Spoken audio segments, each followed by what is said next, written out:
I'm Scott Hansen. I'm a professor at Southern Utah University, and this module of SolidWorks will contain instruction on how to create a loft.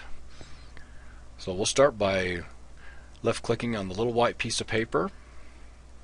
We'll left click on Part. We'll left click on OK. Then we'll left click on the Sketch tab.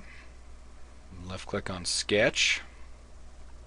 And move our cursor to the front plane. When it becomes highlighted, we left click once. Then we'll right click and left click on Display Grid. And so we'll start with a rectangle, and we'll just hook that rectangle right to the corner of the origin here. So we'll left click one time. We'll right click, left click on Select. We won't really need to dimension it. We're just going to make a very simple shape. We'll right click, left click on Extrude, we'll left click on the Features tab, and left click on Extruded Boss Base, and we'll enter 0.001. We'll have a very thin extrusion. We'll left click on the green check mark. Then we'll move our cursor up to the reference geometry icon and left click on the little arrow beneath, and we'll left click on Plane. We'll move our cursor to the center of our current extrusion.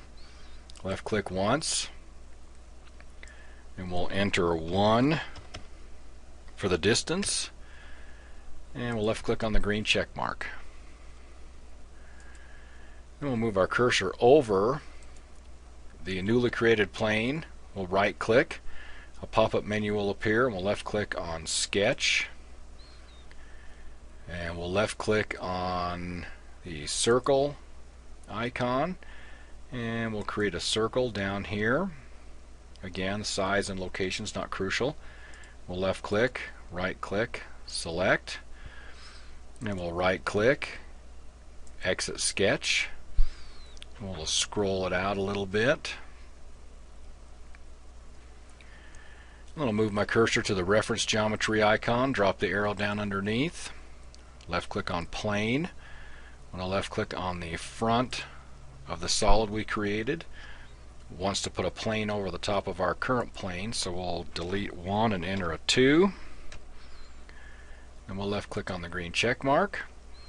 While it's still highlighted, we simply right click, left click on Sketch, and we'll left click on the rectangle command, and we'll put a nice little slim rectangle up on this corner.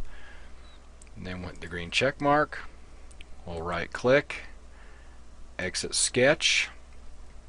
We'll drop the arrow down underneath reference geometry again. We'll left click on Plane. We'll move our cursor to the solid. It wants to put a plane on top of our existing plane, so we'll enter a 3. And we'll left click on the green check mark. And then we'll move our cursor over the plane. Now that it's highlighted, we'll left click on Sketch. We'll left click on Line, and let's create a triangle. We'll left click, right click, select. Then we'll right click, exit sketch. We'll push our mouse wheel down so that we can see which sketch is on which plane, because we have to pick them in order. So we need to pick the flat surface first, the circle, then the rectangle, then the triangle. So I'll move my cursor over to the lofted boss base. I'm going to left click out here on the workspace first so that we get that sketch turned off. Lofted boss base, I'm going to move it to the solid. Left click on the solid. Now remember, the circle is the next one. We'll left click on the circle. And then we'll left click on the corner of the rectangle and one of the points of the triangle. We'll left click on the green check mark, and we have created a loft. Now, if this had to be done using extrude and cut or even revolve, that would be a very difficult process. But use of the loft command will simply loft material from one sketch to the next. Now if we don't want to have to view the work planes still have to stay there and have to be active, or the sweep will go away, the loft will go away. So we're going to move our cursor over to the tree where it says plane 1, and you'll notice that it is colored. We simply right click and we say hide.